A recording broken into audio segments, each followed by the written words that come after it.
빠른 입금 부탁드립니다. 주저 좀 찾아봐. 급하시면 부장이 조금 개불.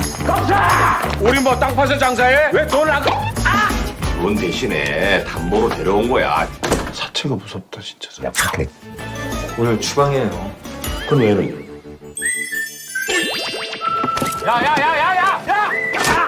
어디 함부로 자식아 남의 담보에 손을 대? 야, 담보. 여기다 뭐야? 안 낼 거죠? 지금 화 안 내고 있잖아. 아저씨. 아빠요. 야 담보. 싫어요. 거기 가 있으면 엄마가 진짜 데리러 오는 거 맞아요? 왜? 내가 무슨 일 있으면 바로바로 삐붙여. 담보냐? 아저씨.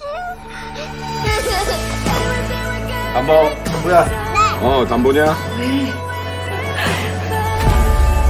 애를 저렇게 데려왔으면 그까지 우리가 책임져야지. 너하고 나처럼 그냥 이렇게 살게 할 거야? 다음에 보물 된다. 그럼 내가 아저씨 보물이에요?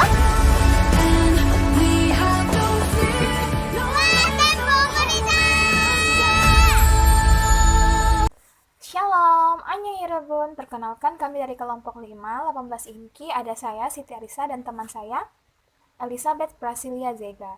Kami akan mempresentasikan makalah kami tentang kajian filosofi dan teologi dari film PAN 2020. Nah, banyak yang bilang film ini itu spiritnya seperti Miracle in Number 7. Miracle in Cell Number 7. Ya. Nah, pertama, saya akan menjelaskan tentang penokohan dari film ini. Nah, ini adalah Lee Seung-gi kecil dan ini adalah Lee Seung-gi dewasa. Nah, Lee Seung-gi ini adalah anak tunggal dari Myung-ja. Karakter Lee Seung-gi kecil dan dewasa sama-sama berkarakter mandiri, rajin, serta pintar. Kemudian ia memiliki hati yang penuh kasih dan selalu optimis. Seung-gi tidak pernah dendam kepada ibu kandungnya, dan ia pun mengorbankan segala hal agar dapat menemukan ayah angkatnya Do-suk. Nah, kemudian yang kedua ada Park Do-suk atau Park Seung-bo, bekerja sebagai rentenir yang memiliki karakter disiplin serta sangat memperhitungkan uang. Karakter luarnya mungkin tampak seperti seorang yang tidak peduli serta tidak memiliki belas kasihan, namun Do-suk ini ternyata adalah sosok lelaki yang hangat dan penuh kasih. Kemudian ada teman sekerja Do-suk yaitu Jong-bae. Dia memiliki karakter yang unik, yaitu lamban dalam berpikir, mudah kasihan dan tidak konsisten akan apa yang dilakukannya. Namun ia juga memiliki hati yang hangat dan baik. Kemudian yang terakhir ada Myung-ja. Jadi Myung-ja ini adalah ibu kandung Seung-gi, yaitu dia adalah seorang imigran ilegal dari Tiongkok. Ditinggal selingkuh oleh suaminya dan terlilit banyak hutang. Ia sebenarnya sangat menyayangi anaknya Lee Seung-gi tadi, namun keadaan memaksanya untuk meninggalkan anaknya.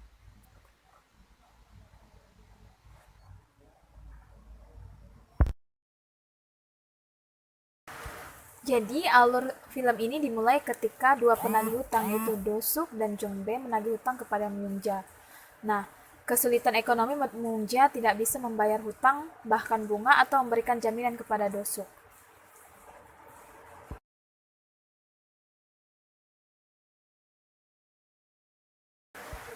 Karena tidak bisa membayar hutang maupun bunga yang ada, akhirnya hal itu membuat Do-suk mengambil Seung-gi, yaitu anaknya Myung-ja, dan menjadikannya sebagai jaminan. Karena Do-suk yakin bahwa seorang ibu pasti akan melakukan segala cara supaya bisa menyelamatkan anaknya. Namun, pada kenyataannya tak seperti yang diperkirakan oleh Do-suk. Ternyata Myung-ja tidak membayar hutangnya dan malah dideportasi dari Korea karena ia merupakan imigran gelap.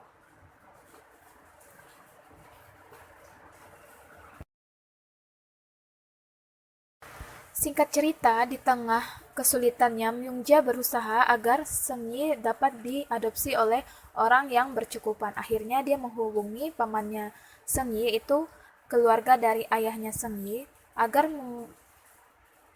membantu Seung-gi mendapatkan orang tua asuh yang dapat menyekolahkannya. Akhirnya dibantu Do-suk dan Jong-bae, Seung-gi diberikan kepada pamannya. Namun pada kenyataannya, Seung-gi tidak bisa dihubungi, dan pada suatu malam Seung-gi menghubungi Do-suk dan Jongbe dengan keadaan sambil menangis, bahwa ia berkata ia ingin tinggal bersama paman Dosuk dan Jongbe saja. Nah, akhirnya ketahuan bahwa alih-alih disekolahkan seperti pikiran Dosuk bahwa Seunggi diadopsi oleh keluarga kaya, ternyata Seunggi dijual kepada wanita pemilik bar dan dijadikan pembantu. Kita akan masuk ke dalam analisis film dalam konsep filosofi. Nah, jadi kita bisa melihat bahwa titik awal konflik dimulai itu pada saat Myungja itu tidak bisa membayar hutang beserta bunganya kepada Dosuk, dan kemudian Dosuk itu dengan idenya yang di luar dugaan itu malah mengambil Seunggi sebagai jaminan. Nah, mari kita saksikan cuplikan berikut ini. 에째라. 어? 그거네? 그래. 어? 자, 뭐 여기 있네. 어? 내일 4시까지 돈 가지고 와. 내일은 꼭 가겠습니다. 야, 강명자, 내가 얘 비싼 건 먹이고 선물 사주고 잘 데리고 있을 테니까 아무 걱정하지 말고 돈이나 갖고 와. Nah, bila kita kali lebih dalam lagi, maka kita akan sampai pada suatu filosofi yang pernah disampaikan oleh salah satu filsuf besar dan terkenal, yaitu Aristoteles mengenai uang. Jadi Aristoteles ada mengemukakan sebuah teori tentang komoditas uang. Jadi sebuah teori klasik yang terkenal pada masa Aristoteles, dan dia menyatakan bahwa uang adalah sejenis komoditas yang memenuhi 3 fungsi. Yang pertama ada, yang kedua, dan yang ketiga adalah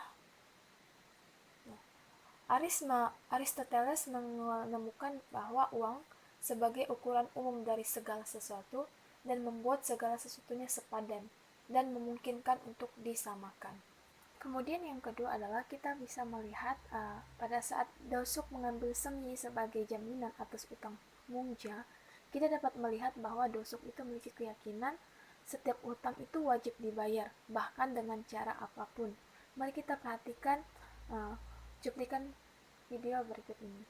너네 엄마가 돈만 가져오면 그냥 금방 다시 너네 엄마한테 돌려보낸다니까. 그러니까 좀 그만 징징대 임마. 시방을 만인지 진짜게. 얘네 엄마가 돈 못 가져오면 어떻게 해요? 아, 자식아. 요즘 세상에 돈 75만 원이 없어가지고 딸 자식 버리고 하는 애비가 어디서 이 새끼야. 너네 엄마가 그러셨냐? 아 근데 이거 좀 너무한 거 아닙니까? 뭐가? 아니 얘를 갖다 이렇게 막 잡아오고 그러면 누가 막 잡아 이 자식아. 담보로 그냥 데려온 거라니까. 아니 돈 없어갖고 내일 안 오면요. 내일은 꼭 와. 애 하나만큼 뭐 끔찍이 생각하던데. 그러다가 신고하면요. 신고도 못해 자식아. 제 엄마 불법 체류자야. 그래. 우리 중사님 원래 안 그러셨는데 되게 인자하시고 따뜻하시고 인간적이시고 알지. 사람 패는 것만 패면 참 좋은 아유 거죠. 이거 그냥 확 씨. 사체가 무섭다 진짜. 야, 사채가 아니라 금융업이라고 자식아. 내가 몇 번을 말해. 우리는 금융업에 종사하는 금융인. 어느 금융인이 애를 막 납치합니까? Nah, ada seorang filsuf bernama Alexander X. Douglas, dosen filsafat di salah satu universitas, menulis suatu buku yang berjudul The Philosophy of Debt. Jadi Douglas mengacu pada pendapat Hume dan Scombe untuk membuat jawaban sendiri mengapa hutang menjadi kewajiban. Nah, Hume sendiri berargumen bahwa menepati janji dan terutama janji untuk melunasi hutang saling menguntungkan sejauh memungkinkan masyarakat pasar berfungsi dengan baik, dan oleh karena itu seorang berkewajiban untuk mempertahankan lembaga semacam itu. Kemudian mengeneralisasikan argumen tadi untuk semua jenis janji dan masyarakat. Dia menyatakan bahwa kewajiban setiap orang untuk menghormati janji, sehingga kita bisa melihat bahwa di dalam pandangan Dosuk telah ada bahwa utang itu wajib dibayar, gitu, bahkan dengan cara apapun. Namun ternyata di film tersebut tidak berhenti sampai di situ saja, teman-teman. Puncak dari film ini adalah ketika Dosuk justru merasa kehilangan dan sangat menyayangi Seunggi, bahkan rela membayar dengan jumlah uang yang lebih besar dari hutang Myungja demi mendapatkan kembali sengi dari wanita pemilik bar. Mari kita saksikan cuplikan berikut ini.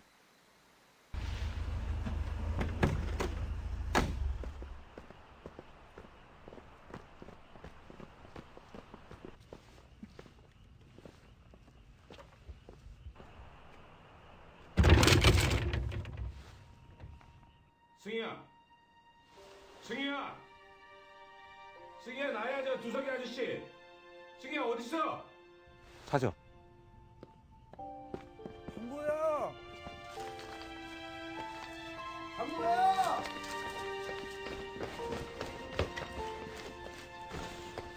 아저씨! 아저씨! 아저씨! 아저씨!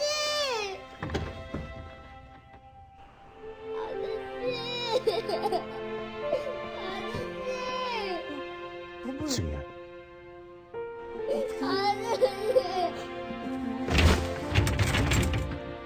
승희야, 너 저 뒤로 가 있어. 그래 뒤로. 야 뒤로 가 뒤로.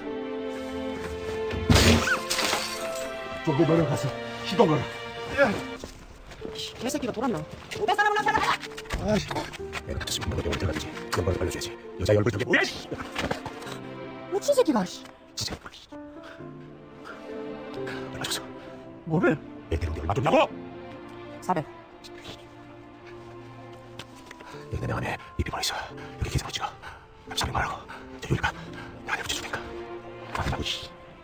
인간 같지 않거든. 저런 새끼가 다 있나? 씨. Jika kita analisis, dari hal ini kita dapat melihat sisi hangat dari dosuk. Dan dari konsep filosofi, kita dapat melihat filsafat dari seorang filsuf besar yaitu Plato mengenai cinta atau kasih. Nah, bagi para filsuf sendiri, pertanyaan what is love atau apa itu cinta menimbulkan sejumlah masalah. Jadi cinta adalah kata benda abstrak yang berarti bagi sebagian orang itu adalah kata yang tidak terikat pada sesuatu yang nyata atau makhluk akal. Bagi sebagian orang lainnya, cinta adalah cara di mana keberadaan kita, diri kita, dan dunianya dipengaruhi dan tidak dapat ditarik kembali begitu kita telah tersentuh cinta. Nah, menurut Pak Plato sendiri mengatakan bahwa ketika kita mencintai, kita melekatkan diri kita pada kualitas yang ada pada objek cinta kita, dan kualitas ini melampaui objek tersebut. Nah, sehingga waktu itu muncullah cinta platonis. Nah, dalam cinta ini tidak ada seks, tidak ada ketertarikan seksual, dan tidak ada keterlibatan romantis. Nah, hubungan ini platonis tadi, hubungan ini sering terjadi dalam jenis kelamin yang sama, tetapi cinta platonis dengan lawan jenis juga umum terjadi. Nah, cinta ini melampaui jenis kelamin, usia, ras, dan orientasi seksual untuk menyatukan dua orang.